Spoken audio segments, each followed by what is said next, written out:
Welcome to the live stream. This is Robert Phoenix. Excuse me, as I start to talk.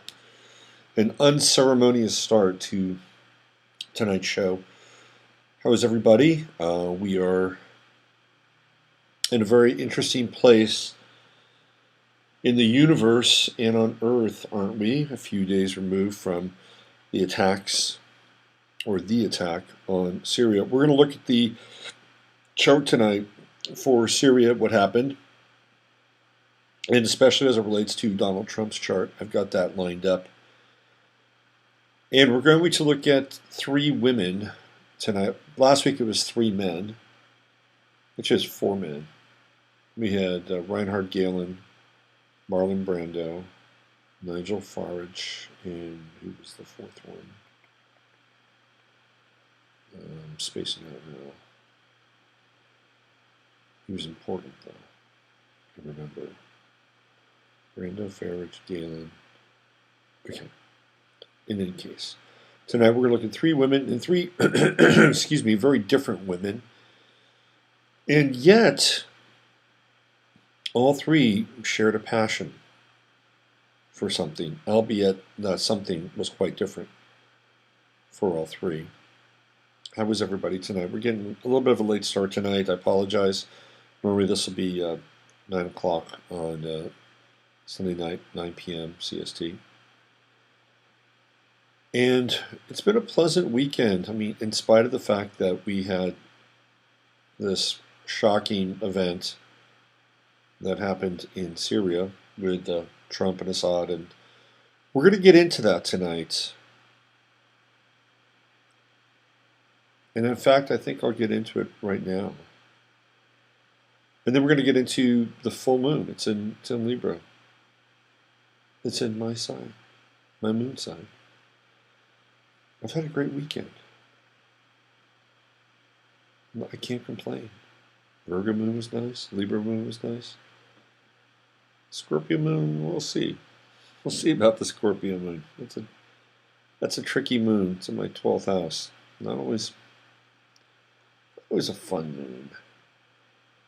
But it will be waning, so the energy is not quite as intense as it will be next month when we go into the Scorpio full moon. We're coming up on Mercury retrograde. That's right. Saturn's retrograde. It went retrograde just before Trump decided to send those missiles, those Tomahawk missiles. We're going to talk about this. So for the first probably 20 minutes or so, half hour or so, we're going to talk about politics. We're going to talk about what happened, and we're going to start to weave some astrology into it. And then, of course, at some point I'll go over where we are astrologically, planets, etc., etc., etc. So let's get into this. Let's start from, Friday's show was really interesting because I got going. And about 7 minutes and 24 seconds into the show, everything got shut down. It was very intense. Very, very intense how everything just came to a grinding halt. It was quite something. And it wasn't just the show, it was my computer. I couldn't get online. It was like somebody had done a little tweaking with the computer. And I was able to get online with my other computer, which was fine. But the computer that I had, not so easy to get on with. Let's get into this now. So there were 59 Tomahawk missiles, and they were fired at 3:40 a.m., which is always a good time to have a missile strike. Anytime after 3. It's kind of like happy hour for missiles. You get 2 for the price of 1. So there were 59 precision Tomahawks. Only 23 hit their targets. Only 6 MiG-23s, which were under repair, were destroyed. Now, one could make a case that it was a very kind of well thought out, well planned out exercise, perhaps between the United States and Russia. This is what a number of people were thinking. I've got friends on the left, and they were automatically saying, "Oh, this is a deal that the Russians and the United States did, so they could get Trump kind of on the aggressive side of Russia." Only 6 planes were hit, and they were in repair, and not everything, all the missiles hit their targets. So this is clearly a setup. The Russians were notified. Well, the Russians weren't notified. They were not. There is a sense here that the aging Tomahawks were inventory, and they were it was like a clearance sale. They weren't selling them. They were just, they were getting rid of them so they could buy a whole lot more. This is the military-industrial complex at its finest. Now, there were people that died, innocent people that died. In fact, the same women and children that Trump was so passionately caring for, compassionately caring for, he killed some innocent children and a woman were killed. It was like on some kind of a ferry. So the whole thing was just fairly depressing. And I'll be very honest with you. We talked about this on the show on Wednesday, Thursday day. It was Thursday day, and basically I said Trump's going to go for it, and he did. He went for it to show that he was not a puppet of Russia and all the other stuff. And Jared Kushner had just been to that part of the world and was basically laying it out. When somebody travels, when they get on a plane and they go somewhere and they're going to meet with somebody, it's kind of a big deal, because the reason they do that is because they don't want to risk any kind of intelligence leakage from one party to another. So when Jared Kushner flew to the Middle East, he was delivering messages. This is what was going to happen and how it was going to go down.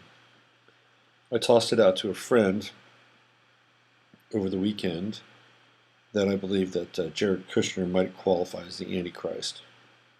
I know it sounds crazy, but I think there might be some merit to it, especially since he owns a building at 666 West Fifth Avenue in New York City. If you look at the movie Damien 2, or The Omen 2, if you look at the kid Damien, some of the stills, he looks a little bit like a young Jared Kushner. I'm just saying, I could get in a lot of trouble for this because of where I'm going with. But I'm not the only one. Look it up. There's a lot of Google hits that relate to Jared Kushner as the Antichrist. It makes a lot of sense in some ways. If you look at Trump's chart, and I talked about this too on Friday, I've been talking about it for a while. Behind the scenes, in the 12th house, Trump has Pluto and Leo. It's very intense. It's a very intense placement for Pluto. Jared Kushner's true node sits right on Trump's Pluto. There it is, right on his Pluto. The true node, again, just to reiterate, some of you have heard this before, but the true node is where you want to go in this lifetime. And Leo is the energy of kings, right? The king. The king. Let's check out, I haven't done this before. Sometimes I fly by the old seat of the pants. But let's get into the Sabian symbol for, and I know the degree. Let's get into the Sabian symbol for Kushner's true node. And look at the south node too. So it's going to be 1011 Leo. Let's check it out. Okay. Mm-hmm.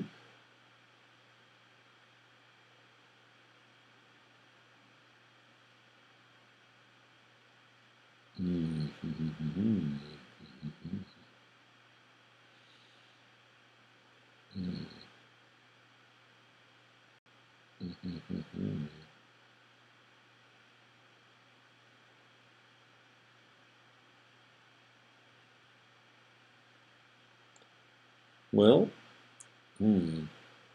interesting. Excuse me. So 10 Leo is a fairly benign symbol. Early morning dew sparkles as sunlight floods the field. It's phase 130. And the keynote here is the exalted feeling that rises within the soul of the individual who has successfully passed through the long night, which has tested his strength and faith. It's an artistic kind of definition. Let's go to Leo 11. This is an interesting one. This is a third level mental, phase 133. Children play in a swing hanging from the branches of a huge oak tree. The power of tradition as it shelters the beginnings of self-expression. The great tradition of mankind has been symbolized by a vast tree. Every spiritual teacher, being one of its many branches, issuing from the one trunk of a primordial revelation. As a man begins his spiritual journey, he is like a child in a state of excitement, playing with rhythmic up and down moods. He plays with words and concepts which hang from the branches of the tradition, and often the whole quest is mainly a game for him. Yet he is securely held by the tree, protected by its foliage from too great and burning a light, meaning that the kids play in the tree protects them from too much sun. This begins the 27th fivefold sequence of symbols. It deals essentially with the release of emotional intensity at various levels of the individual's consciousness as it reacts to the newly developed potentialities of the mind. We are dealing with, at this stage, with the spontaneous activity of the innocent mind. So, in some ways, one could make a case that there is a connection between Kushner's true node and Trump's Pluto. And Trump's Pluto is the tree. And Kushner is playing on the swing hanging from the branches of a huge oak tree. I mean, this makes the most sense to me in terms of the expression of the Sabian symbol. And in some ways, it is very childlike. It's very childlike. Let's go to the opposite sign, which is going to be Aquarius, right around Aquarius 11. Let's check that out. That's the south node. This is the Achilles heel here. Oh, this is interesting. So if we go to Aquarius 10, which is exactly opposite the true node, the south node, this is interesting. A man who had for a time become the embodiment of a popular ideal is made to realize that as a person, he is not this ideal. This is interesting.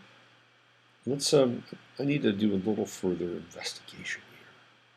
I want to find out where, let me go back to Jared Kushner's chart. I need an exact time. Jared Kushner, astrological, let's do this. Rex Tillerson, Jared Kushner's understudy. Did you see that? Wow. Okay, let's just find out the exact degree here. Hold on. All right, so the true node is at. Okay, I've seen two different versions of the true node. Okay, true node. Okay, hold on. So his true node is at 1058. 1058 Leo. Okay. So we would look at 10 and we would look at 11 for Leo, which we did. And we would look at 10 and 11 for Aquarius, which is the south node. So just to make sure, so let's go back to 10 Aquarius, and we'll do 11 Aquarius. A man who had for a time become the embodiment of a popular ideal is made to realize that as a person, he is not the ideal. What is Trump's Pluto here? Let me go back to Trump's Pluto. His Pluto is 10-3. This is where Trump's Pluto is in terms of the opposition. So when we get into the opposite sign, or the opposite degree of Trump's Pluto at 10, this is the negative space of Pluto, as it were, because Pluto's at 10-3, 10-3 Leo.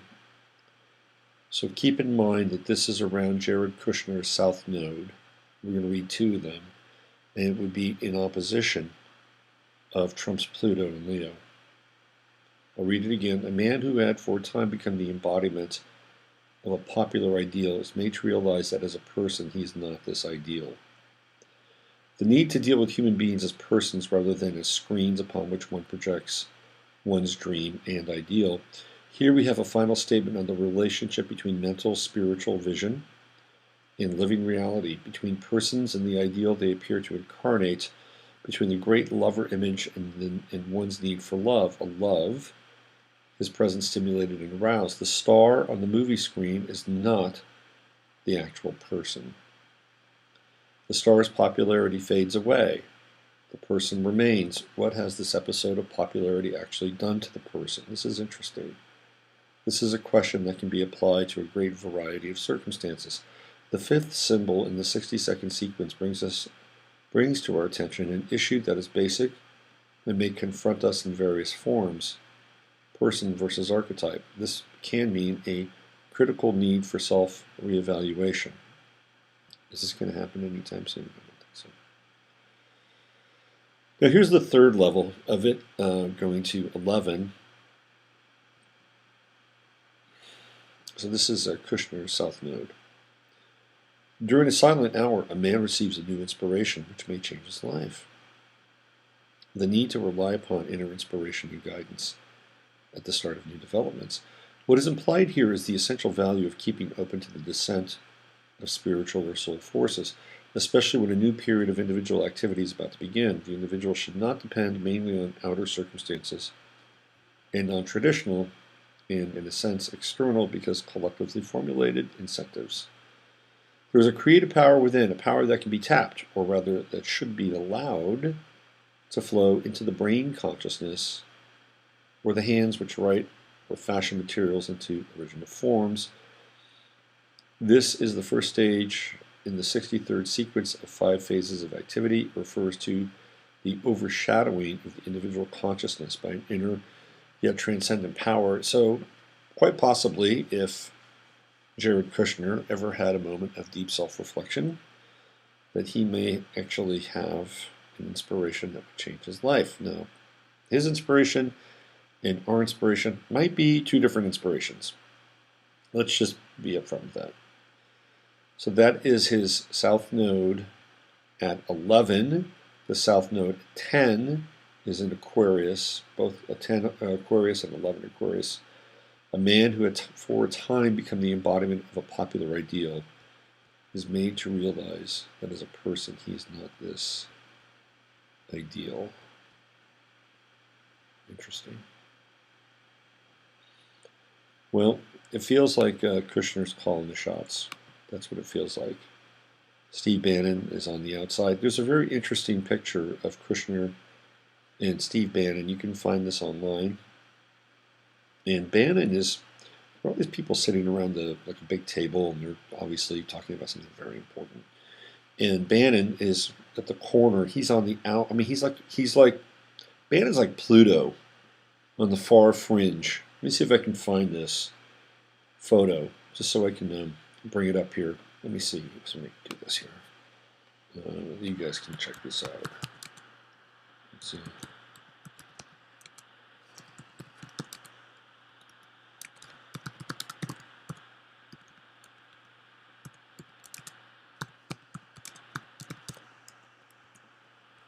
Let's see if we can get this here.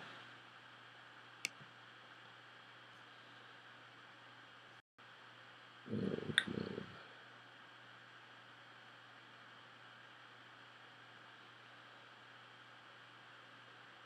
Okay. Let me see if I can rephrase this. Give Steve Bannon dirty look.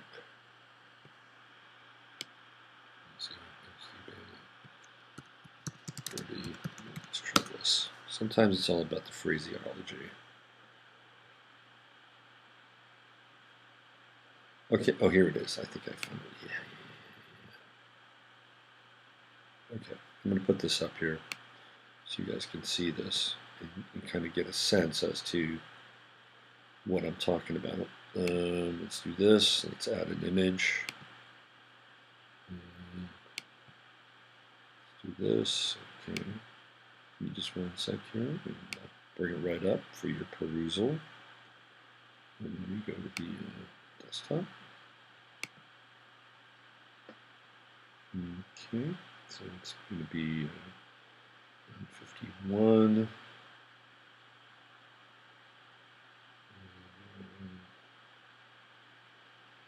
58. Where's my 51? Here it is right here. Okay, check this out. So I'm putting it up now, and you'll be able to see it.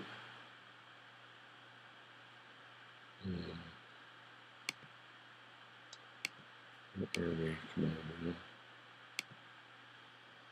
Oh, man. Let me get out of here. Hold on. So I tried to get my video up tonight, and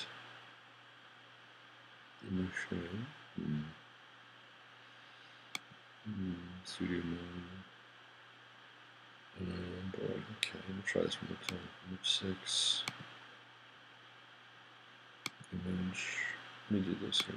Let me click on this. What happens? There we go. Let's do image 6. Let's add it. Try it one more time.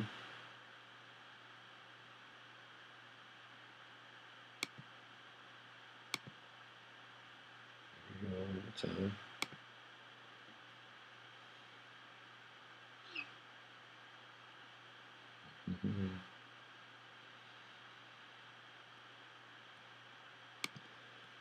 One more time.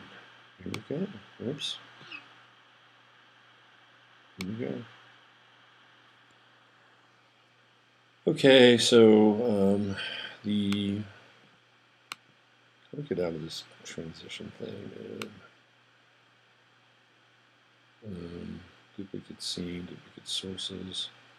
Let me get out of here. One out. Anybody else ever one out? Hold on. Okay. See. We got cut. I apologize. I'm playing with these images, and what I was trying to do is I was trying to get the video working. There we go. All right. All right. This is Wolfman Jack. Oh, hold on. I really appreciate your patience. God bless you all. Hold on. All right, let's do this. Here it comes. I promise. You won't be disappointed. Trust me. Oh, here we go.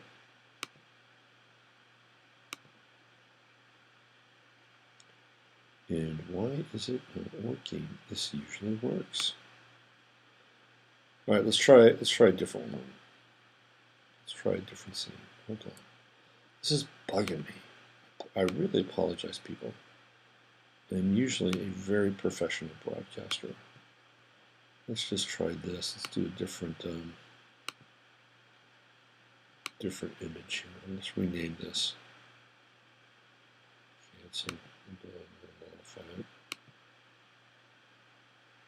There's something about this image. Modifying Macintosh HD. Cancel it. Get this one. Hold on.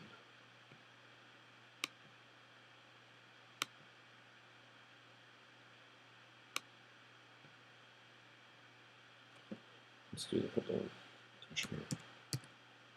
Let me see if I can rename this. It'll be hopefully all hunky-dory. Try this one more time.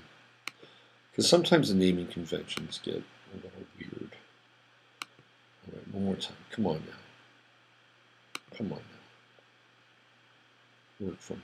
Because if it doesn't work, then I've got no show tonight, to be honest with you. Here we go. Here we go. Hello. Hello. Hello. All right. Okay, so the guy with the hands by his chest, he's actually guarding his heart. This is really an interesting photo. Check this out. So here's Bannon. He's sitting underneath the lampshade. And you see how, okay, there's only one guy that's further out besides the guy that's guarding the door. It's the frumpy guy with the tie who's kind of looking in. Now, to Trump's right, that's Wilbur Ross, Secretary of Commerce. And I don't know who the guy with the glasses to Wilbur Ross's right is, but there's Kushner with his skinny tie, and then sitting at an angle from him is Rex Tillerson. And there's Trump, and then go across from Jared Kushner, and there's Steve Bannon, and he's like Pluto out there. Maybe he's Neptune, and that guy in the tie is more like, now that guy in the tie is Neptune. Bannon's Pluto. But he's kind of out there, right? And look what Jared Kushner is doing. He is like shooting rays right at Steve Bannon. Look what Steve Bannon's doing. He's covering his heart. By the way, Steve Bannon is a walking heart attack about to happen. The man looks incredibly unhealthy. He drinks considerably. You can tell. He walks around with, a bad gut and Scotch blossom face. It's just, he does not look very healthy. But look at him. He's protecting his heart. And Jared Kushner is just like, man, I'm coming for you, man. That's the picture I wanted to show you. And it shows you how much influence Kushner has. Trump is flanked by two senior guys, Tillerson and Wilbur Ross, and then there's Kushner. Kushner's actually sitting in some ways at the center of the table, and in many ways, you've got this guy with the red tie. He's looking at Kushner, and then with the glasses. And then you've got Wilbur Ross. He's kind of looking at Kushner a little bit. It's very interesting photo. And then there's Steve Bannon guarding his heart. It's so bizarre. Very bizarre. Okay. Let's get rid of that. Let's get rid of that photo. Yep, I wish to remove it. Okay, that's back to me again. So, pretty early on there. So there's a big power struggle going on inside the Trump White House. In fact, I think it's kind of over. The first thing they did is they got rid of Michael Flynn, because I don't think Mike Flynn would have been down with this attack on Syria. I just don't. And then once they got rid of Flynn, they moved Steve Bannon outside of the National Security Council, and it took away his key card or whatever he's got. And then they went for it. They totally went for it. And there's some interesting stuff. I want to bring this up because there's also a connection with Putin here. So we're going to go deep. We're going to go a couple levels deep. And this was given to me by Mark, who passes along some pretty interesting stuff, especially from the conservative alt-right point of view. And he says here, alleged Trump-Putin Chabad Lubavitch conspiracy in Politico. Now, go back and look at my post on Jared Kushner. And, ooh, it's been buried. Oh, how about that? It could be that the page has moved to a different location. Oh, that's interesting. Interesting. So back in my the post that I put up on Kushner, when I first looked at his chart, I noticed that he had a very strong connection with Chabad Lubavitcher. Okay, so they're a major kind of center for very concentrated activities. Let's put it that way, and they're all over the world. He has a very strong connection with them. He's given them a lot of money. And there are a number of photos with Putin, who seems to have a very strong connection himself with Chabad Lubavitch. And apparently, from what I understand, Putin is, I think he's Jewish by his mother, if I'm not mistaken. So there's some interesting things going on here. You know, there's lots of levels taking place in Syria, but it's very clear that they're going to go after Assad and they want him out. And we're going to be sitting there with troops on the ground pretty soon. Apparently there's 150,000 troops that are ready to go. And Russia has said that they're going to defend Syria.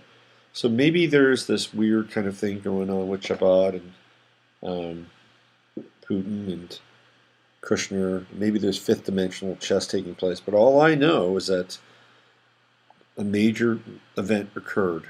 And there are people now in Washington who were after Trump are no longer after him. John McCain, Lindsey Graham, all those hawks, those right-wing hawks, they're singing his praises now. CNN singing Trump's praises. Nancy Pelosi is shut up. Dianne Feinstein is shut up. You know, they all want Assad gone. They all want Syria to be turned over to King Abdul II. And this is the three-stage plan for greater Israel. Exciting. That word got me cut off on my show on Friday, by the way. Known as the I word. Interesting that this link is down. Anyway, there's going to be a lot more happening here, obviously, between now and the end of the month. We have that big event on 420 that always occurs, almost always. Major stuff goes down on 420. And it's too bad that we didn't have this beautiful Libra moon, which is a really harmonious moon. Too bad we didn't have this beautiful Libra moon a few days ago, like say on last Thursday. Because that moon was in Leo. It was on Trump's ascendant. Another piece here with what happened, apparently, and I can't necessarily validate this, but apparently Ivanka Trump, in addition to Jared Kushner, pushed Trump to fire those missiles because she had been moved. She had been emotionally and spiritually moved by what happened to those babies. Trump strikes again, hits coffee shop full of people. Let's check this out. This is from Russia Insider. Oh, different place. Here we go. All right, so this is from Saturday. A U.S. airstrike in western Raqqa has killed at least 15 and injured dozens, according to multiple reports. The airstrike devastated an internet coffee shop in Hanadeh town in western Raqqa countryside.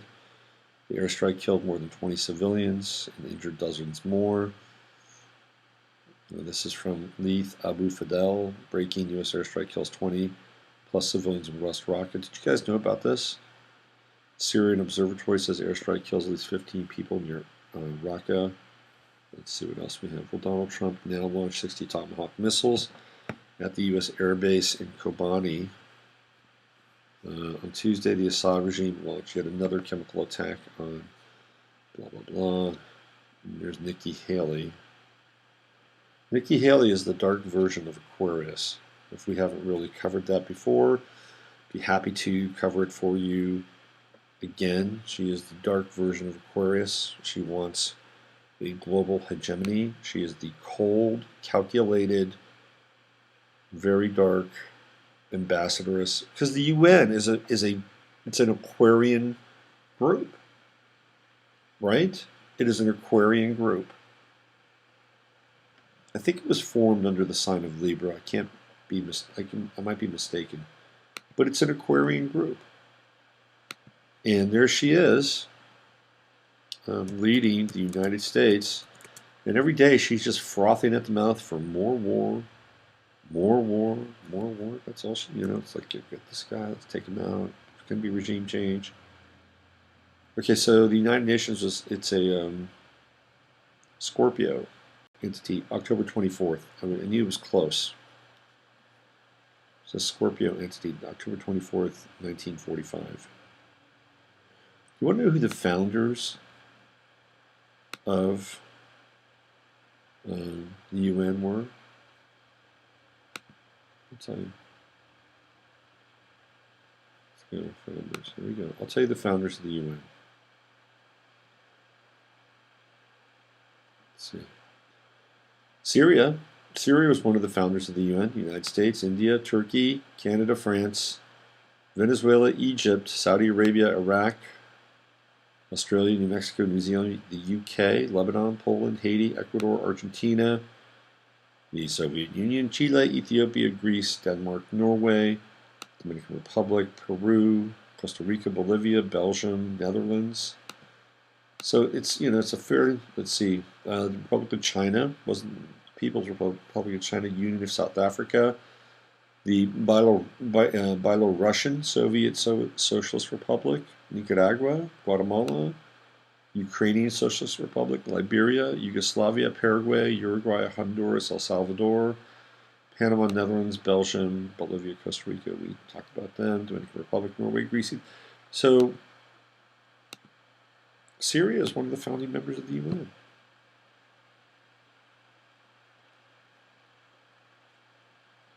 So we're going to be in deep there, and we might be in deep with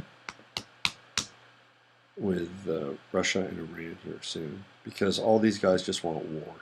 Now, what's really interesting is that Ann Coulter. By the way, Trump supporters are like, they're like rats jumping off of a ship. He's going to lose his base, whatever it is. He doesn't give a shit. He'll just flip his base. He'll get all the people that, were not into him because he wasn't Republican enough, or he'll get the mainstream media to start singing his praises, and at that point it really probably won't matter much to him. But he's losing his base right and left. And Coulter said he's got to stop now or he's going to lose it all.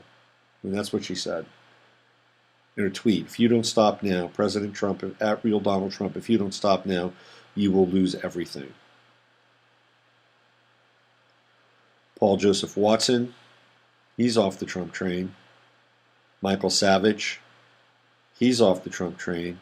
Stefan Molyneux, he wasn't contorting as much as Alex Jones, but he was definitely contorting. Alex Jones, I was listening to him the other night. He sounded terrible. He just sounded terrible and ridiculous and shameless. And he's going to lose his shit. That guy is going to be torn in two. I'm telling you right now. He's not going to be able to retain what he's doing. He's going to lose people. He's another Aquarian, by the way. Theoretically, if you buy his chart, he's going to lose people. But more importantly, I think the physical, psychic, and emotional toll it will take on him in order to continue to justify his position is going to basically split his cellular structure, and not in a good way. He's just going to get completely fragmented. Now, he might He might get his Google ad roll back. He might get some of his perks back because now Donald Trump is playing nice with all of the globalist power brokers. So he might. They may say, you know, it's okay now. It's okay. You can have your toys back, Alex. But the other night, he was just, I swear to God, I'm surprised the guy did not have a stroke. And if you saw him, you know what I'm talking about. He was frothing, and not a good froth. So we're getting in deep here, and we've got some things that we're staring down between now and the 20th, which is, of course, the 420 and the celebration of Molech when they burn kids. That's what it's about. Sacrifice. It's terrible. And quite frankly, I was walking around the supermarket tonight. I was shopping. And sometimes when I'm in the most mundane places, I think about things. I think about how there are things going on in the world that are so dark and so despicable and damning. And I'm just, I was just thinking about those things, because my mind can go there. And here I am shopping, looking for food. There are families. It's Sunday night. People are getting ready for the work week, and I'm just thinking, wow, what a strange place we live in. Really strange. And I think some of it has to do with the fact that people have to compartmentalize in order to survive. And compartmentalization is one of the things that that trauma survivors do. So I think we're all just a bunch of trauma survivors. We're all just trying to hang on in this boat and get some meaning out of it while we can. But I'm going to tell you something, and this is going to be a statement, and then we're going to get into the astrology here.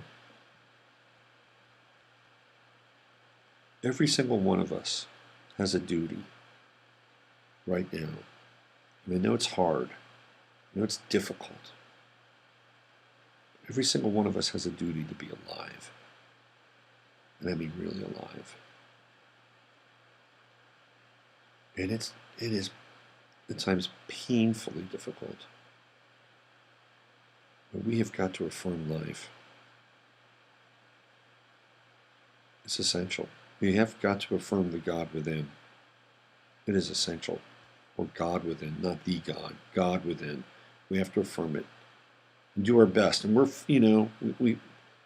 we have, we're not perfect. We have moments. I had a moment tonight. I went to my favorite little, not so little, watering hole, Jack Allen's, and sitting there, and they have CBS was on. I just wanted to watch some baseball, and I know the guys there. And they'll flip the TV for me. And I said, "Hey, we can watch ESPN," because I knew there was a game on. Flick the game on. And the guy next to me, about two seats down, he's got long hair, Southern Texas guy. Says, "Oh, that was a pretty interesting show. They were talking about," and I have my phone in my hand. So they were talking about how these developers are going to make apps that are going to suck you into your phone even more, make it more addictive. The guy's just trying to make conversation. And I said, "Well, that's cool. I really don't use a lot of apps." And he looks at my phone. He's like, "Oh, really? Look at all those apps." I got this disapproving look. I'm going to swear. Okay, get ready. What the fuck? What are you doing? Looking at my phone and trying to call me out? I just don't do apps. I got Google Maps. I got a few radio apps that I listen to the radio on. I don't do apps. This is not my thing. I don't like to say yes and have all these permissions. Sort of absconding with my cell phone. It happens enough when I do a permission with signing into Facebook or whatever, right? It was just ridiculous. And he was trying to like prove that I was a hypocrite because I had apps on my phone. And I'm just like, just get your nose out of my business. I mean, I wish I could have been a better person. But in that moment, I was having separation anxiety. It happens. Okay, why don't we do this? Hey, let me just round it off one more time. We got to keep this spirit alive. We got to keep the flame alive. And it's not a humanistic flame because we're not going to get through this just by some kind of humanistic affirmation. We're going to have to find this flame within ourselves. This is the eternal flame. This is the sacred flame. This is the holy flame. This is the flame of the saints. This is the flame of the mystics. This is the flame of the passionate heart incarnate. I mean, this is what it's about. And this is the only flame that's going to get us through this time. And then to live it every single day. Live your life as an affirmation every single day. It's hard sometimes. It's really hard. I mean, what's happening out there in the world can depress the hell out of anybody. Well, that's not a really good phrase, is it? Well, maybe you should depress the hell out of everybody. Because that would be good. We wouldn't have hell inside of us. But it can depress people to the point where having a sense of expectancy or aspiration or positive life goals, which are, it's tricky. I mean, it's tricky. I mean, we're looking around. It's like, okay, clock's ticking. We're 3, tick, tick, tick, tick, tick. What are my positive life goals? To survive? Have a really, really comfy, bunker somewhere? Is that a positive life goal right now? To survive? To some degree, it kind of is. But we got to take it to another level. We have to get to another level. We have to get above survival. And we have to live as if there is a tomorrow. We also need to, be in this world and not of it. Because that's the other axiom. So you've got to prepare a little bit. We've talked about that many times before. Got to prepare a little bit. But we've got to live like, man, there is a tomorrow. There's going to be a sunrise, and we have goals, and we have aspirations, and there are things we want to get better at. There are relationships that we want to improve, relationships inside of ourselves, our physical health, even though we're swimming in a morass of chemtrails and genetically modified organisms. We need to get better. And that's it. Because what else will we, look, we can accept ourselves and it's fine. Self-acceptance is important. But we've got to get better. And we have to be able to keep this flame alive. It is vital. Vital. There's something happening. I swear to God, there is something happening. And it's big. And I can feel it. I can feel the changes in my life over the course of the last 2 months. Something's going on, and it's very positive. And I'm here to be a witness to that. And I know it sounds corny, and I know it sounds trite, but if you show up, really show up, in a very authentic way, and sometimes being authentic is not always pretty or happy. Sometimes being authentic is, hey, I'm kind of pissed. Like I kind of got as close to authentic with that guy at the bar as I could. And he was trying to probably just make, basic conversation with me. But when he stuck his nose in my phone, like, oh, look at all those. I was like, yeah, good. Go. Talk to the guy next to you. But we've got to just keep this flame alive. And it can happen. We can support each other. We can support each other. And when we do, our flame gets bigger. Or the flame inside of us gets bigger. And it can be really incandescent. And, that flame is truth. It's truth and love. And it's truth and love in action. All right, let's get into some astrology. I want to bring up the astrology for the other night. The other night being the Damascus-Trump historic moment. Let's get into this. So here we go. We're going to go, okay. And thank you for just allowing me to share that bit with you, because we have to keep our spiritual life intact. It's so important. All right, check this out. So this is the Trump Damascus chart. It's very interesting. When they attacked, Pluto was in the 12th house. You see, so the inner ring is okay. No, this is this is the inner. Oh, interesting.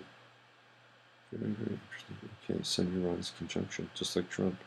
Okay, so the inner ring is Damascus. The outer ring is Trump. There's the Sun Uranus conjunction right there. See that? And there is the opposition to Saturn right there. Okay. But what's really interesting is that in the 12th house, look at what's on the ascendant. Aquarius. Aquarius on the ascendant. We're going to see this again. It's around, what is that, 20, about 20 Aquarius. We're going to see this Aquarius ascendant again in another chart tonight. So, attacking at 3:40 in the morning, accomplished two things. Number one, caught them off guard. Number two, we had the Aquarian ascendant, which is, again, sort of the darker version of Aquarius. Hey, we're going to kind of insert this Aquarian reality or Aquarian matrix onto the tip of the chart. And then here's Pluto. Yep, right there in the 12th house, hidden. The hidden power, the hidden destruction. And what do we have here? We've got the Saturn opposition to Trump's chart. There's Saturn and Venus in opposition to Pluto. And it's coming out of Trump's 11th house, his Aquarian house. And we have sort of the Lord of Saturn here activating Pluto in this dark and secretive place. And here we have a square. So there's a Jupiter-Jupiter conjunction. Trump was feeling very confident, no doubt, with the Jupiter-Jupiter conjunction. Pluto's squaring it. There's money involved, obviously, like the oil. And then there's the, what do we have here? Neptune and Libra. That's his stuff. Here's transiting Jupiter. There's Neptune. So that can be quite deceptive, actually. And it's in the 8th house. So there are hidden financial motivations here. And we have a kind of almost a mystic rectangle. You can see the rectangle, but doesn't quite fit in the bounds there. It's like the opposition between Trump's Sun and his Uranus would really be kind of more, Saturn would be more towards the 10th house of the chart to make it a complete, but it's not far off. So down at the bottom of the chart here we have the Sun-Uranus conjunction, just like Trump has the Sun-Uranus conjunction. And then there's the square to Saturn over here. Again, that's Trump's Saturn. So Trump's Saturn acting in this very kind of Saturnine kind of way. And of course we're dealing with this kind of Cancerian, paternal, the babies and the children, and the girl and the women and the babies and the sweet babies and the little children. That's very Saturnine and Cancer squaring off against Uranus and the Sun, actually. So Saturn here wants to determine the law. That's what Saturn does, right? And in opposition to Pluto, there's kind of this activation that's taking place in the 12th house of this chart. There's more going on here with Syria, obviously, than meets the eye, especially with Pluto in the 12th. But look at where Trump's chart is, or Trump's Pluto is. Over here. So, 12th house, right there. So, to some extent, corresponding Pluto's. The moon is right there. This is the descendant of Damascus. This is the ascendant of Damascus. So the world is looking in, right, with Aquarius. And here's that kind of scapegoaty Neptune right here. That's the first planet we see in the Damascus chart. The highest planet we see is Jupiter. When we encounter the first planet, it gives us, it strikes a chord for the rest of the chart. And it is in square with Trump's sun and his true node. There's deception. There's deception. There's a deceptive motive.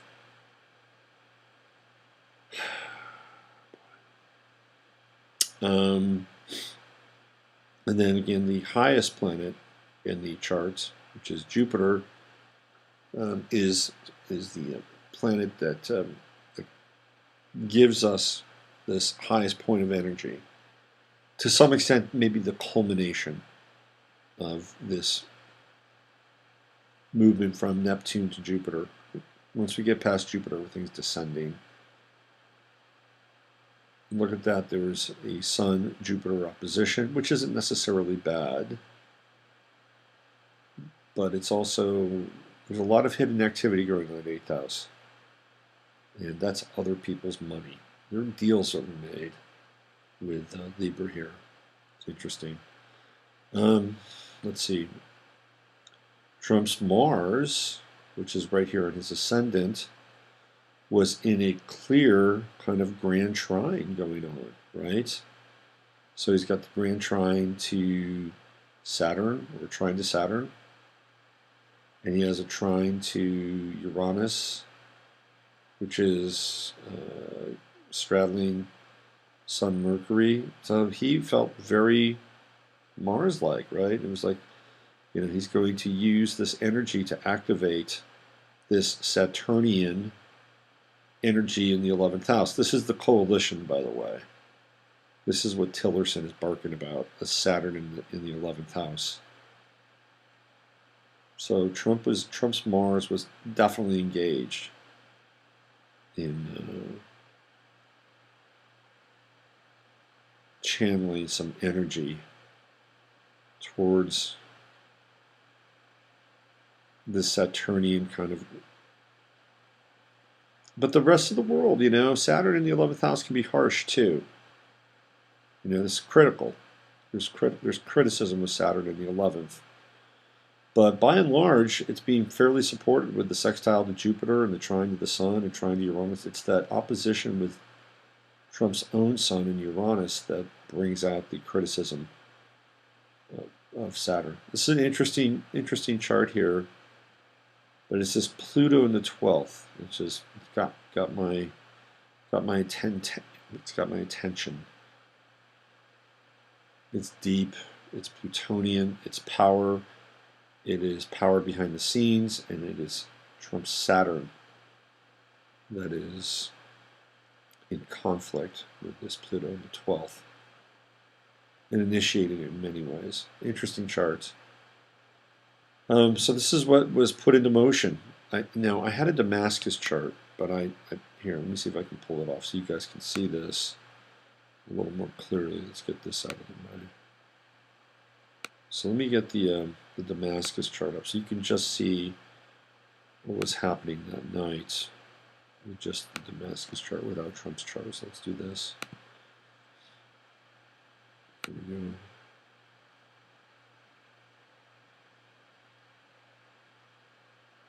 There's Damascus. Open this up. That, okay, so here we go. So this is, you can see the chart a little more clearly. And so it was at 340. And again, here's Pluto in the 12th house. Here's the Aquarian ascendant. And Mars is down in the 3rd house and square with the moon. So we have a Mars-Moon square, which is anger, and then everything is down in the basement. This is what was going on in Damascus at that time. Everything is down here in the basement of the chart, and here's Jupiter, hidden, tucked away in the 8th house. Remember, that was the highest planet in the synastry chart. And if you look at the midheaven, we have a midheaven of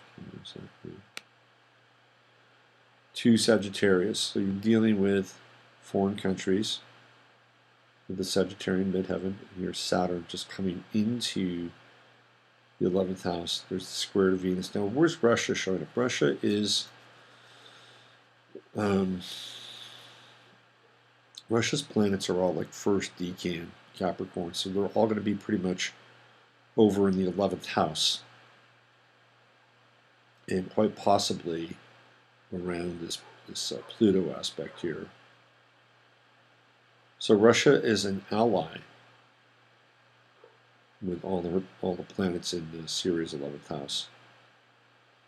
It's that moon. It wasn't quite on Trump's moon. Trump's moon is at 20. I'm sorry, Trump's ascendant is at 26. I was thinking coyotes. Here they go. So the moon is close, but it's still in 12th house. So the motivations are hidden. What's interesting is that Trump, Ivanka, and Jared Kushner all have Jupiter in Libra. They all have it. And they are working it, man. They are working the power. Do you see where Ivanka had a secret meeting with Planned Parenthood? Oh, man. Trump went way out of his way. So I'm pro-life. I'm pro-life. Then there's Ivanka. This thing is going to turn into a parody soon. Okay. Why don't we do this? Let's take a break from the Syria trip, because we're going to have to deal with it here moving forward. It's not going away. Not like in the Obama administration. It kind of went away. Obama got bored. He just did the drone strikes in Afghanistan. The rest he just got bored with. So let's go home here. Let's go to the stars. Let's hit those stars. So we've got Sun at 20 Aries. It is now in the third decan. So we're dealing with the Sagittarius decan. And we've been there for the last couple days. So everything moving forward now for the next 10 degrees is all in the Sag decan. So if there's going to be aggression, it'll be Sagittarian-like aggression. So that's differing philosophies and the religious stuff. Although it's pretty clear that they're not after Al-Qaeda. They're not after ISIS. They're not after them. They're after the Christians in Syria. It's pretty clear. And it's not. This is not a holy war against Islam. Trump has done a 180 with his Sun-Uranus conjunction. He's no longer Mr. Islamophobe. He's not. That's done. Gone. Period. All the Arab countries love him. It's true. Syria is not as Arab. They, theoretically, all the countries in the Middle East hate Syria because Syria has a lot of Christians. So if we're going to have more aggression with the Sun at 20 degrees, and by the way, I believe if I'm not mistaken, it's the United States Chiron is at 20, and here we have the Sun at 20. It's kind of a big deal. This will be on a Monday. So we may see some affliction or blowback from what happened last week with Sun on the U.S. Chiron. We have Moon at 7 Libra. So we're going to be starting off the week with the Libra Moon. It's a nice moon to start off with. Harmonious. Balanced to some extent. Pleasant. Generally peaceful. Poetic. It's a nice moon. I have this moon. It's worked well for me in this lifetime, I have to say. I mean, I could probably be better at making up my mind around certain things, particularly around emotions and relationships, but other than that, it's been a pretty good moon for me. I'd recommend it. If you're thinking about coming back again, you want to check out an interesting moon, I'd vouch for the Libra moon. So just remember that. Just before you take that last breath, say to yourself, oh, Libra moon. So, this is a good time to be harmonious. It's a good time to be, how should I say this? Kind. Be kind. It's hard to be kind. I mean, and especially when people aren't kind, I mean, the guy tonight at the restaurant, it wasn't like he was unkind. He was, whatever. Tonight I was walking out of the supermarket. I got some stuff for the week. And clearly, I'm walking from the supermarket into the aisle where my car is parked. And this guy he just goes right past me. I look at him. He won't stop. He's not stopping for anybody. And I just shook my head. And this woman was walking towards me. She just rolled her eyes. And I laughed. And I said, no, he gave me stink eye, too. And she cracked up. And I thought about it. Should I talk to that guy? Should I go all Charlie Bronson on him? Like, no. Let's get in your trunk. It's not worth it. Libra moon it, brother. Libra moon it. So I did. I got my truck and I left. So do your best. Start off the week with being kind, balanced. Now, if you have to do something that's other than kind or balanced with the Libra moon, you can do it with a sense of diplomacy. It's part of the calling card right there, diplomacy. Mercury retrograde, there it is. Mercury retrograde. For Taurus. 3 Taurus is a really good degree in the zodiac. Do you know that? If you have a moon at 3 Taurus, it's considered a real blessing because it's a 33rd degree of the zodiac. And it's connected to Sirius, that 33rd degree. Yes, it is. So the moon in Taurus, which is exalted at 33 degrees, it's one of the best degrees. So we'll be going through the new moon soon. It'll be our next new moon. It'll pass through that 3rd degree. It's going to be an interesting time. So we have Mercury retrograde Taurus. You may buy things that you might regret with Mercury retrograde Taurus. Think twice. Think twice before you buy. Let's see, we got Venus also retrograde. A lot of retrograde planets. Venus retrograde 27. Pisces, it goes to 26. And then it goes forward again. Let me see what we got here. Let's see, it should be moving forward. What is it, the 15th? I think it moves forward on tax day. I think the IRS planned it this way. I'm almost 100% certain. Hold on. Here we go. April 15th. And there she goes. Venus direct. Yep, Saturday direct.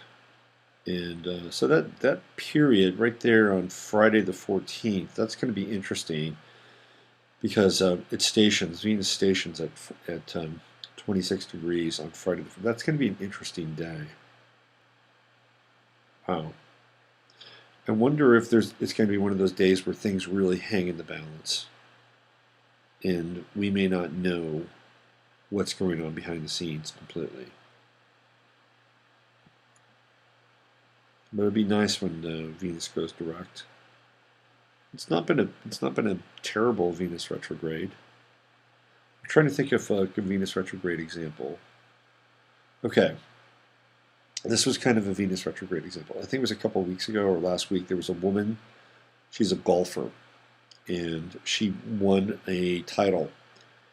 But she made some kind of an error, and somebody caught it at home. And they notified the LPGA, and the LPGA saw the error, and like 2 days later, took the title away from this woman. I forget her name, but it was a total Venus retrograde, right? She wins. Sorry, we're taking that away from you. You can't have it. I'm trying to think if there's another Venus retrograde in terms of sports, life. That was the one that jumped out at me. Now today, Sergio Garcia won the Masters, and it was the 60th birthday of his fellow countryman Seve Ballesteros. Maybe not so much of a Venus retrograde, but an interesting coincidence. All right, what do we have now? We've got, let's see what else. There's Mars at 22 Taurus. I tell you, when Mars goes into Gemini and starts hitting Trump's Uranus and his true node, look out. Look out. And his sun. Let's find out when that is. Let's get into this. This is going to be interesting. So, President Trump. It's no longer President-elect Trump. It's President Trump. Let's see. Come on up here. Let's see. Let me get his Mars. No, that's Reinhard Galen. Come on up, Trumpy. I don't want that.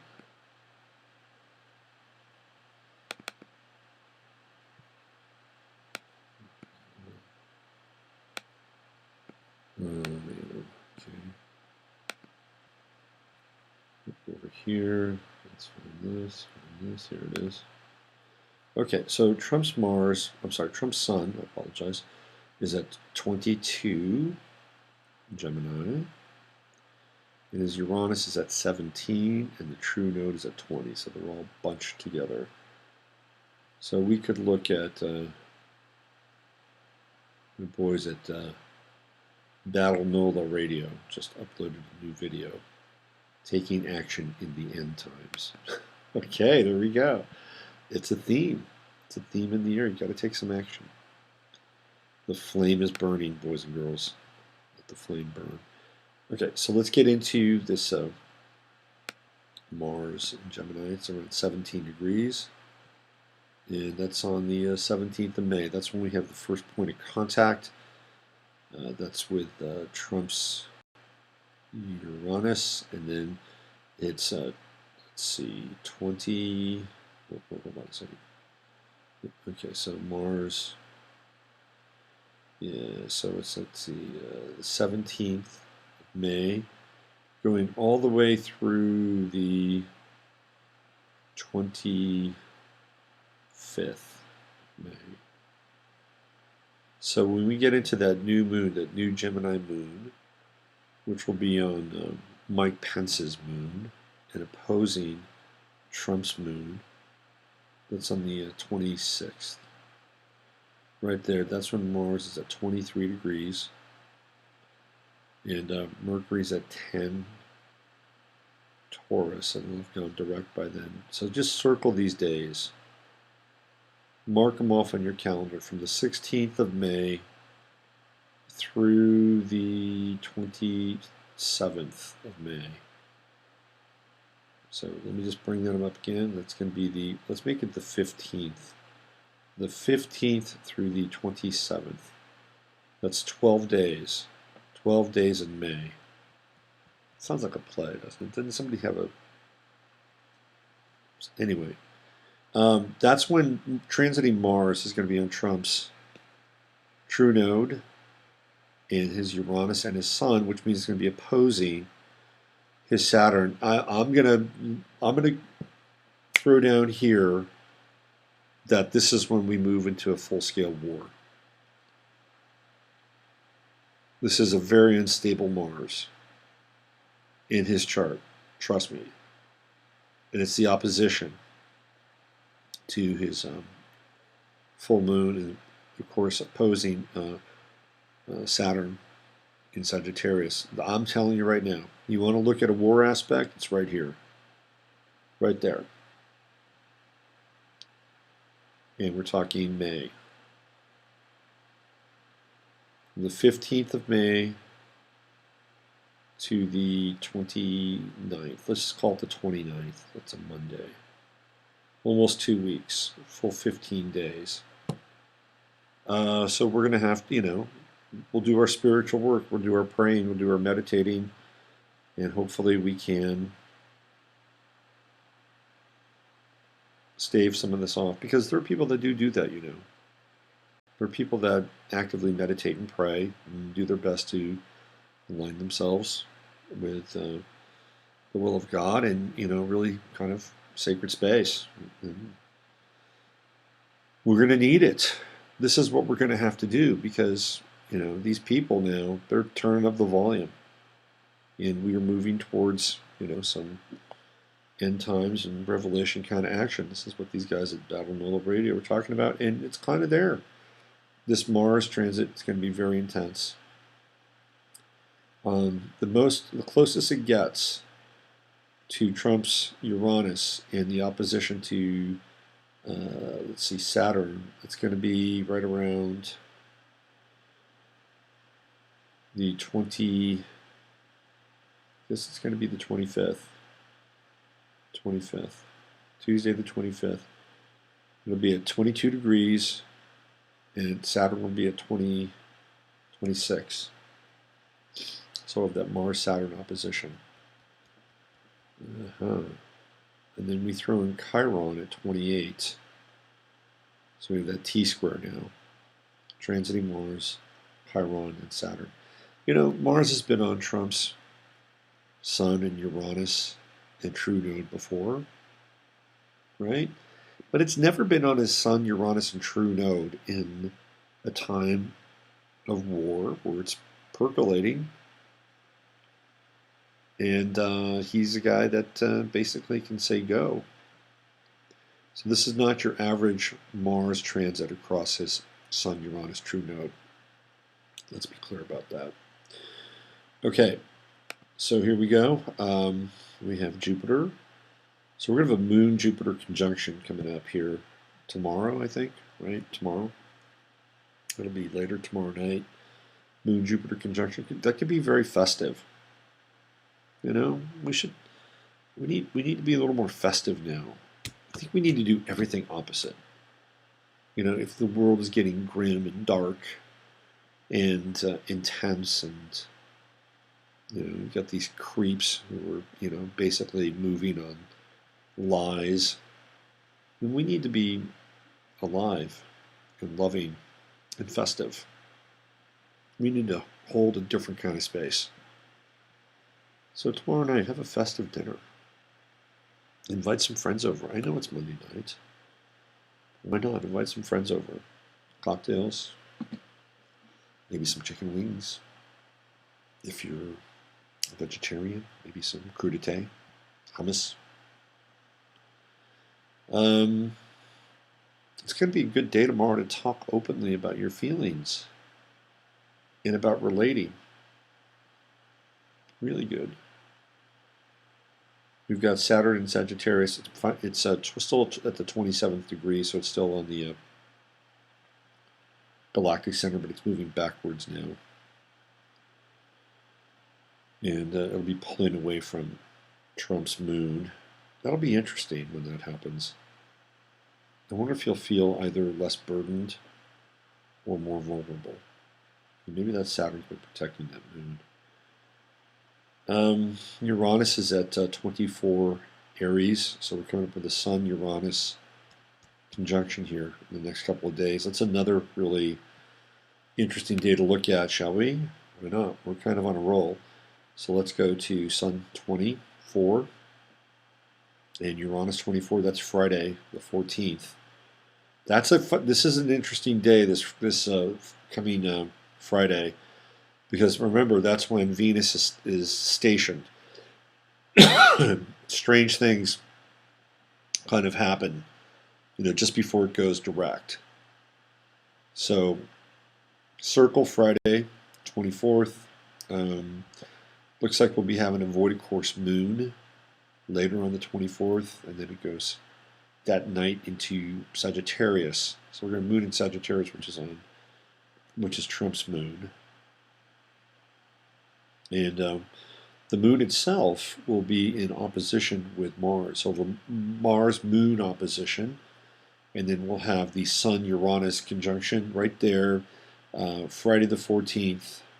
Circle that day on your calendar. It's not that far off. So we've got some highlighters, some highlighted calendrical days coming up here. Neptune is at Pisces 13. And what can we say about that? That's the highest Neptune's gotten, I think. Now it's in second decan, so it's in the Cancerian decan. If you think about it, all that stuff about babies and children, and that's all very Cancerian, Decan, Neptune, isn't it? The babies, little babies.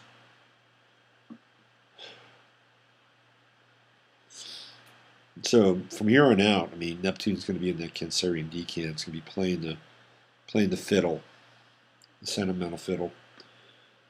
Pluto's at 19 Capricorn, and that's as high as it's gotten so far as well.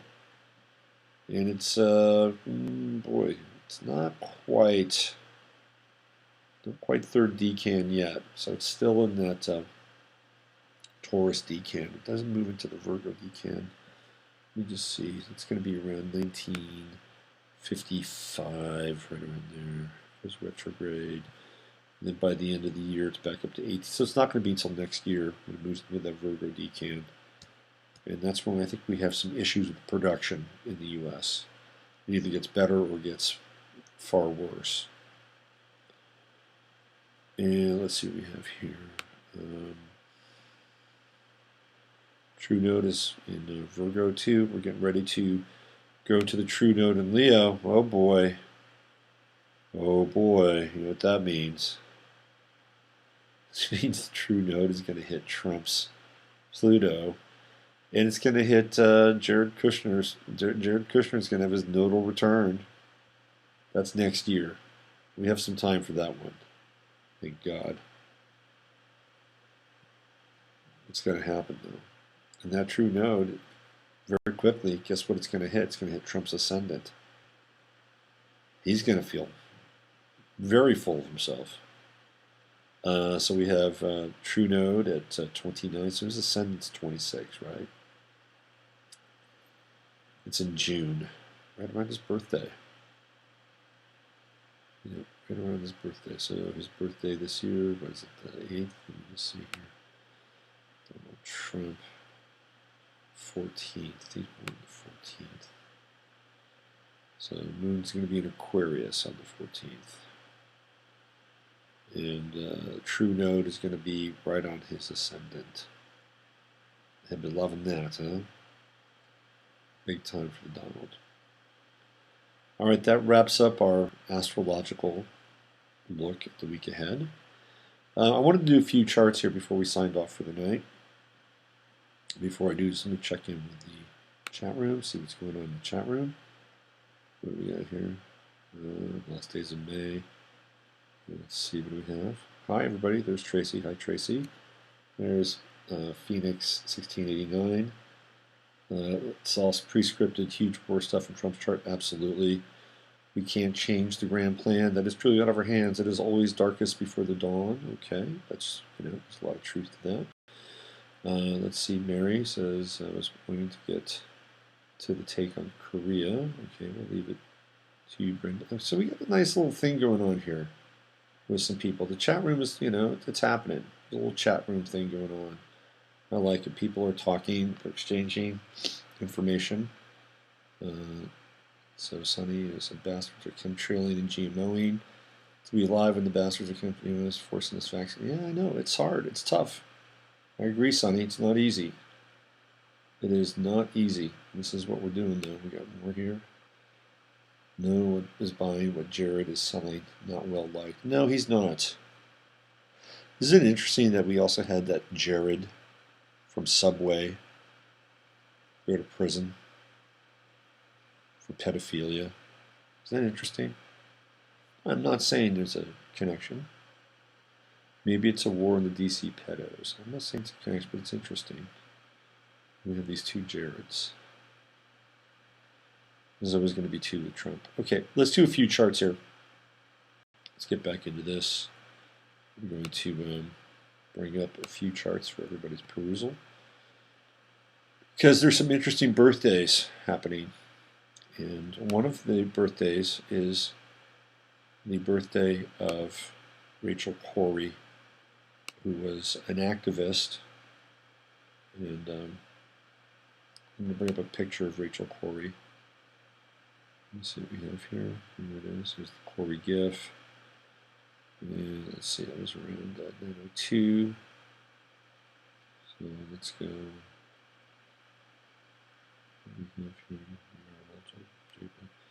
Let's see what. Let me see if I can find it. Let's try this. I'm just going to go with this, and we'll see whoever's chart this. Yep, Rachel Corey.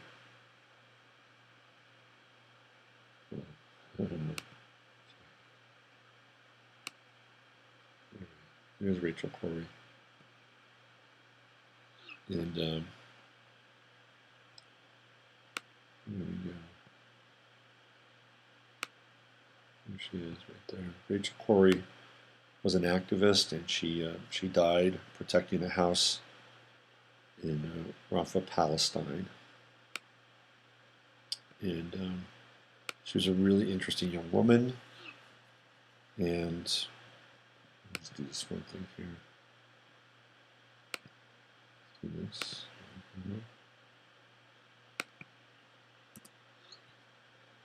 She was a very interesting young woman. She was born in Olympia, Washington, where I lived for a couple of years.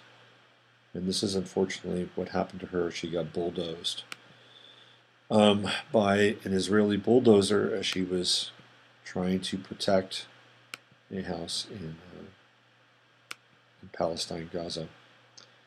So what I wanted to do is I wanted to look at her chart, and I wanted to give you a sense as to who she was, and then look at her death. So why don't we add another image here?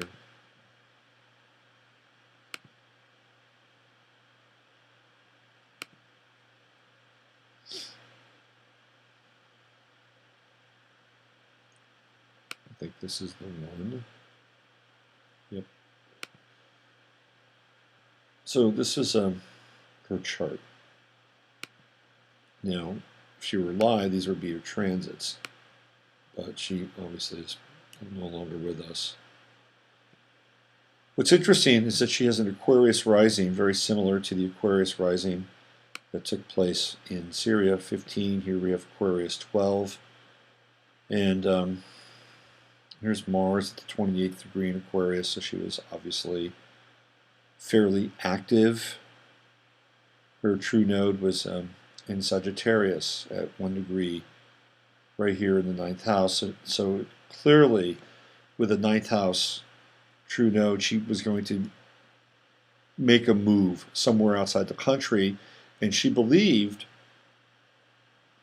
to some extent, maybe in a very naive way, about truth and freedom and justice, which are very Sagittarian principles, and even sacrificial, one might make a case for, with Neptune on the midheaven.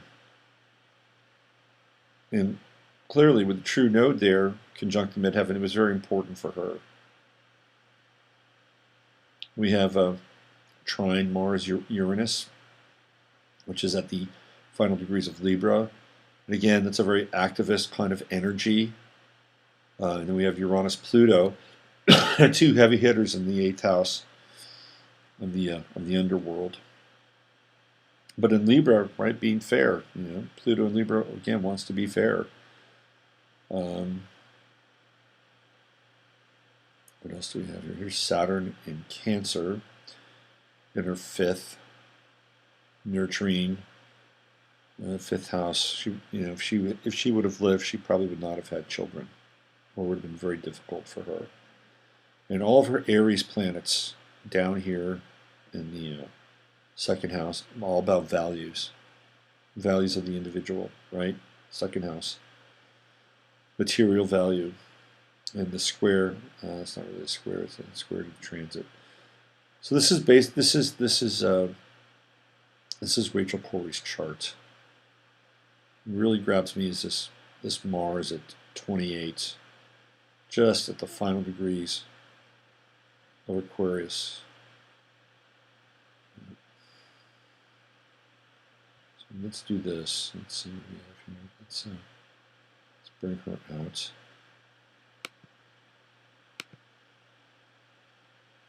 And what I'm going to do is I'm going to bring in another chart. This is the chart of her at the time of her death.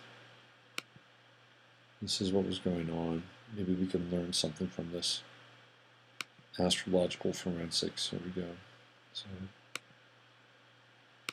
She was bulldozed, unfortunately.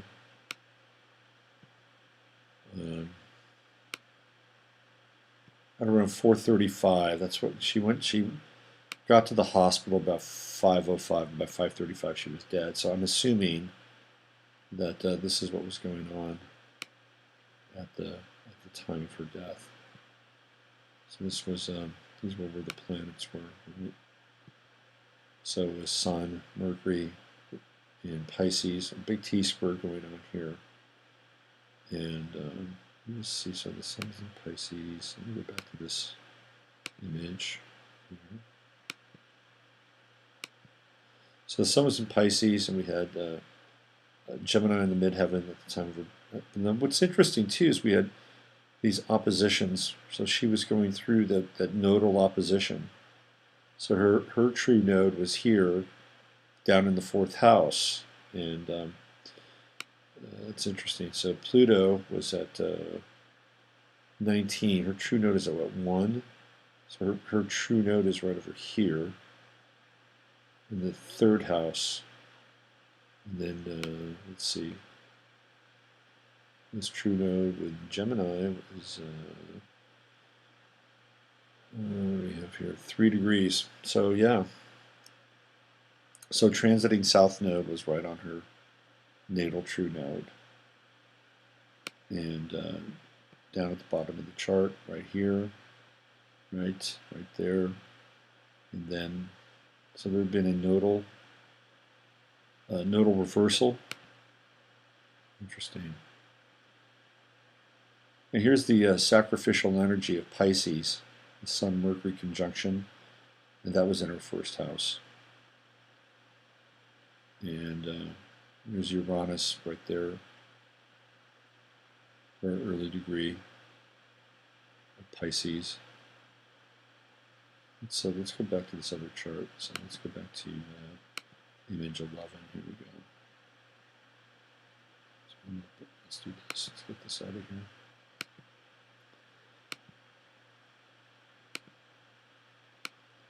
Oops, it's the same chart. Let me go back. Let's do one more.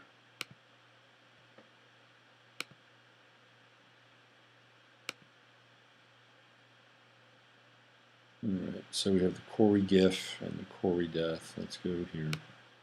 Let's do the Corey GIF one more time. Okay. Yeah, that's her chart right there. So we could see that transiting Uranus is right there at 28 degrees, right on her natal Mars. See that? See transiting Uranus in the right chart, right on her natal Mars. And at that time, let's see, Pluto, let's see what we got here. Pluto is Sagittarius. And Pluto at that time was, let's see, at 19, and her Neptune's at 11. So she had a Pluto-Neptune, it's a wide conjunction. She had a Pluto-Neptune conjunction, Uranus-Mars exact conjunction. And let's see, transiting Mars was in Capricorn at 7. So she had a, let's see, she had a Mars-Saturn opposition too. It's a 6 degrees opposition. So she had major things happening with Uranus-Mars, Mars-Saturn, Pluto-Neptune, and then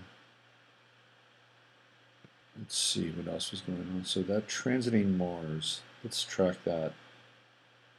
That's at 7 degrees and squaring her moon. She was defending somebody's home. And that Capricorn Mars at 7 degrees squared off against her moon. Very interesting. Now we've got, apparently there's a big Clinton connection with Rachel Corrie.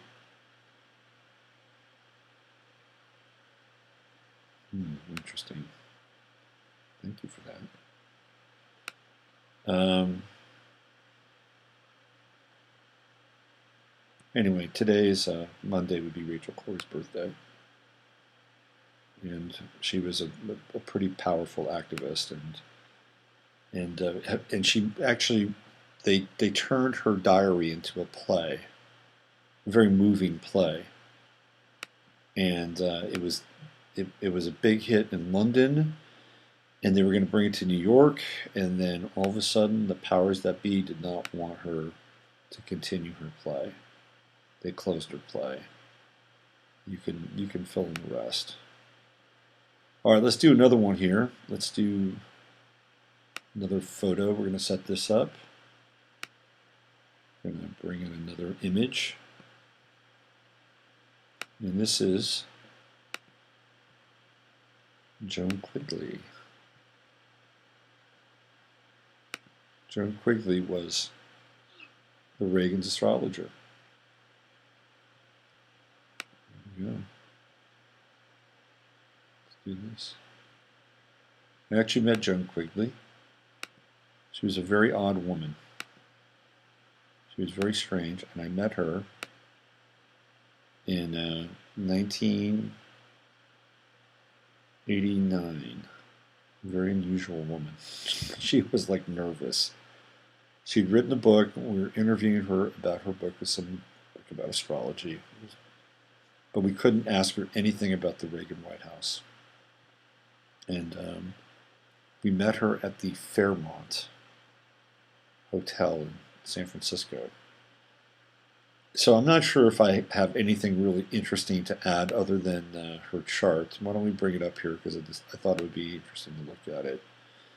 So let's go to Quigley's chart. Let's go to Quigley.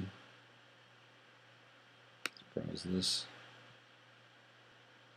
And I believe she's the sister of Carol Quigley, who wrote Tragedy and Hope. Here's her chart.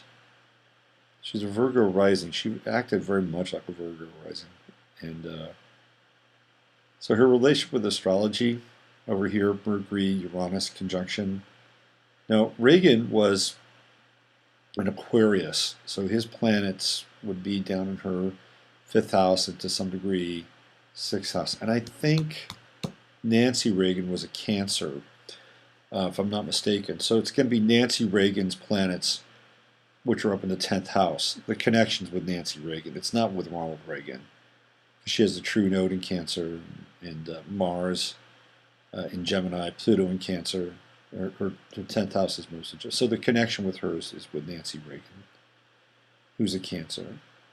And very much hidden behind the scenes, the power behind the throne, with the Sun in Aries in the 8th house. And let's see what else we have here. Moon in Leo in the 11th. Then there's that Saturn in Sagittarius in the 3rd. I wonder if that was connected to her brother, Carol Quigley. His connection. But there seems to be something here with the Piscean stuff and the Neptunian, the Gemini energy in the chart that's really in conflict in a lot of ways. Neptune in the 12th house, keeper of secrets. Neptune in the 12th house is generally pretty, quote-unquote, spiritual. But it's definitely the keeper of secrets. And Venus is up there in Taurus in the 9th house, squaring Neptune. She might have had to compromise herself a few times with that Venus-Neptune square, no doubt. And but this conflict here between Mars and Gemini and duality and the Piscean material over here, that's interesting. I think that was the nervous energy I was picking up on her. She just was kind of she was really tense, this woman. So with Mars on the midheaven, or close to it in the 10th house, it was, the tension was palpable, let's put it that way. Right? So she's all up here, right? 7th, 8th, 9th. She has no life. She has no life. She only has Saturn in the 3rd house. That's it. Saturn in the 3rd. Her connection with her siblings. That's it. Everything else is all in service of somebody else or something else. Service of Nancy Reagan. That's probably a pretty good gig. I bet she made good money off of that. All right, let's say goodbye to Joan. Goodbye, Joan. Goodbye, Joan Quigley. See you later, Joan. Okay, one more, and then we'll have a little sign off. It's 11:11 here. Let's see. Let's do one more little sign off. What do we got? Okay, here we go. So these are all people that are born on the 10th. So let's get to this. The 10th of April. So they're all linked together in time, like last week's people were. So this is the final one. This is a lesser known one than, but I thought she was interesting, only because she was so screwed up. Does anybody know who this is? That's Valerie Solanas. She was the woman that shot Andy Warhol. She's actually, they made a movie out of her. I Shot Andy Warhol. She's actually an incredibly tragic figure in a lot of ways. I'm going to read you her bio. I saved her bio. And that way you guys can hear. Let's see what we got here. Here's her bio.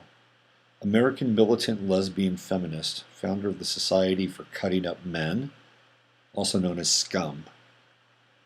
And frustrated author of the Radical Scum Manifesto, she attained notoriety by shooting pop artist Andy Warhol in 1968. Okay, here it is. Here's where you get everything you need to know about Valerie Solanas is in this paragraph, and you'll see it in her chart. Ready? Here we go.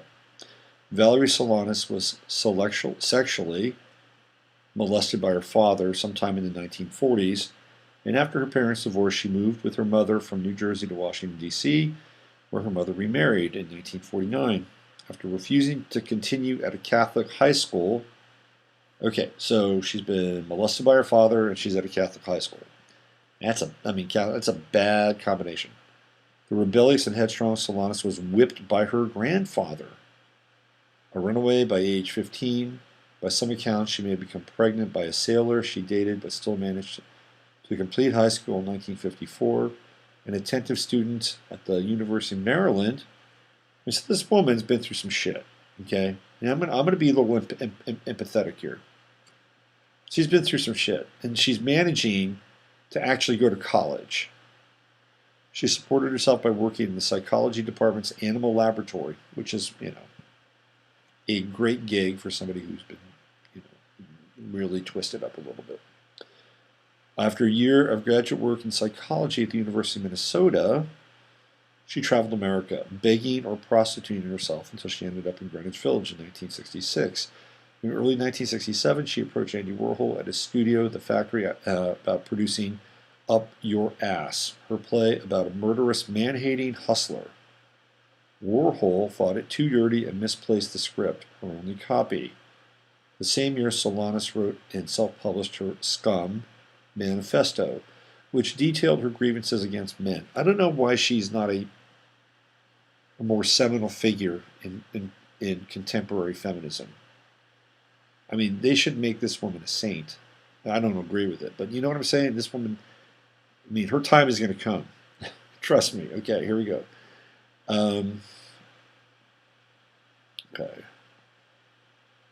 Which detailed her grievances against men. And they're probably very real. It sounds like she got, really got a bad deal with men. Terrible one. While selling mimeograph copies on the street, she met a French publisher from Olympia Press who advanced her $600 for a novel based on the manifesto. Later in 1967, when she demanded her script of Up Your Ass back from Warhol, he told her that he had lost the script. Solanas began telephoning him relentlessly, ordering him to give her money for the play.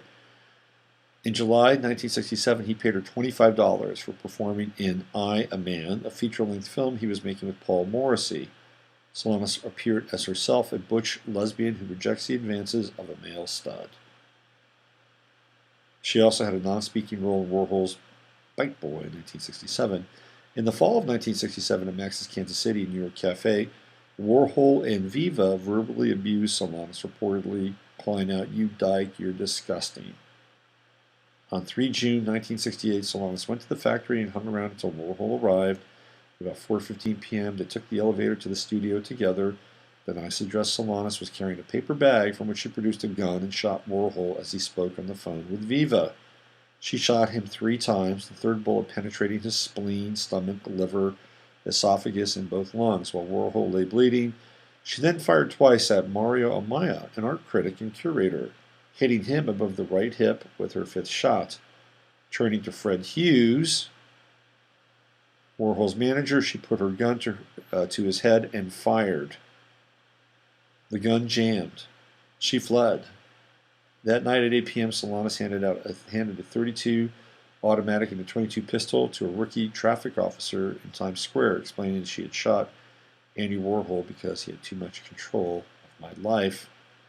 Later, when asked by reporters why she shot him, she replied, "I have lots of reasons. Read my manifesto, and it will tell you who I am." Charged with felonious assault and possession of a deadly weapon, she was sent by the judge from the Manhattan Criminal Court to a hospital psychiatric ward for observation. On 13 June 1968, she appeared before the state Supreme Court, represented by a radical feminist lawyer who called her one of the most important spokeswomen of the feminist movement. On 28 June, she was indicted on charges of attempted murder, assault, and illegal possession of a gun. In August, she was declared incompetent and sent to another hospital. That month, Olympia Press published Scum, of course. In June 1969, Solanas was sentenced to 3 years in prison after pleading guilty to reckless assault with intent to harm. Warhol's refusal to testify against Solanas may have helped her receive the short sentence. Released from prison in 1971, September, she was soon arrested again for harassing letters and calls to various people, including Warhol. She had not had her fill of Warhol. She wanted more. From then on, she had various spells in mental hospitals. This woman was pretty messed up. Let's put it that way. So apparently her play showed up. Up Your Ass showed up. It was found by the archivists at the Andy Warhol Museum, and it was premiered in San Francisco in 2000. 3 decades after Solanas reviewed its misplacement as an assault on her artistic credibility. So if Andy Warhol had simply just found that play, he would have gone through all that pain. So I brought her chart up here so that you can check it out and see where some of the connections are inside the chart. So let's go here. And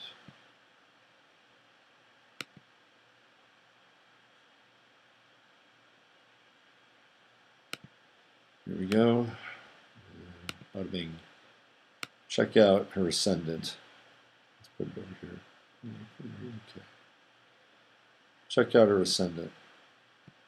Aries, male energy, right? She's an Aries rising, Aries sun, Mercury in Aries, right there. Square Pluto. And what sign? Cancer. What sign is Andy Warhol? Cancer. Right there. She had a beef with Warhol, man. She had a beef with men in general with that Mercury Sun square, Mercury Sun conjunction in Aries with the Pluto square. Very intense. Mars Pluto square. I feel sorry for this woman. There's a lot of pain here with Saturn in Pisces in the 12th house. Alienation, which is generally a sign of Saturn in the 12th house. And she, did time in what? An institution. A mental institution, which is very Saturn in Pisces in the 12th house. She had her true node in Capricorn right there on the ascendant. My Saturn's right on her midheaven rather. And Jupiter at 24 Sagittarius. Maybe there's a reason why I have empathy for this woman, because we have conjunct Jupiters. She's incredibly messed up. But you can see why, though, right? I mean, she had a terrible life, treated horribly by men.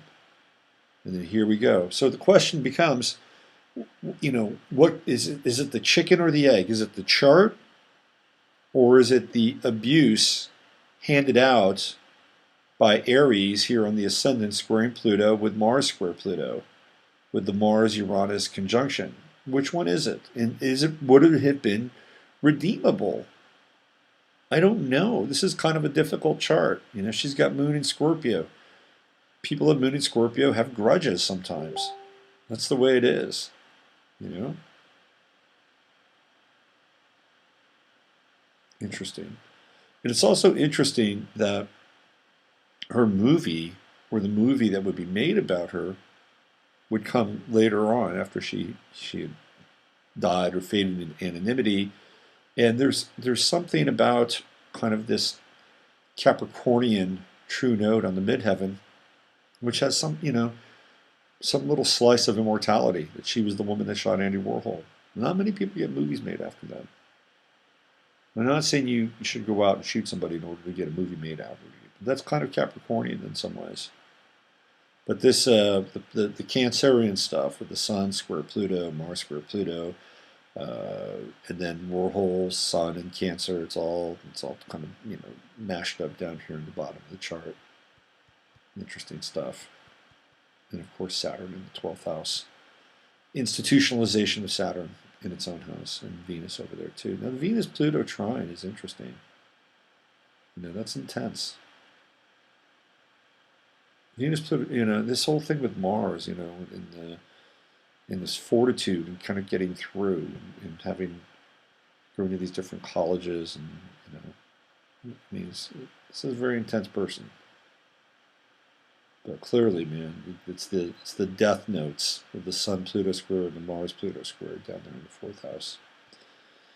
Valerie Solanas, I'm sure she'll be resurrected at some point in time for a more radical fringe of feminist activism. There she is. All right, we've been rocking and rolling here. It's 11:22 in Austin, Central Standard Time. Been rocking and rolling here for almost 2 hours. So I'm going to say goodnight and wish everybody well. And thank you for tuning in and sticking around. Let's see what we have in the. We've got Sally. There's Sally. Hi, Sally. Yeah, she is related to Carol Quigley, by the way. Okay. All right. So we had a little spike here at around 11 o'clock, 11:15. So I want to say good night to everybody. Thanks for tuning in. This live stream will be available. If you enjoyed it, tell your friends all about it. I'll be back on Monday, and we'll be doing 15 minutes of flame, more of this stuff, but maybe a little more inflamed. All right, thanks again, and we're going to say goodnight from the live stream. Have a wonderful, wonderful weekend. This is Robert Phoenix.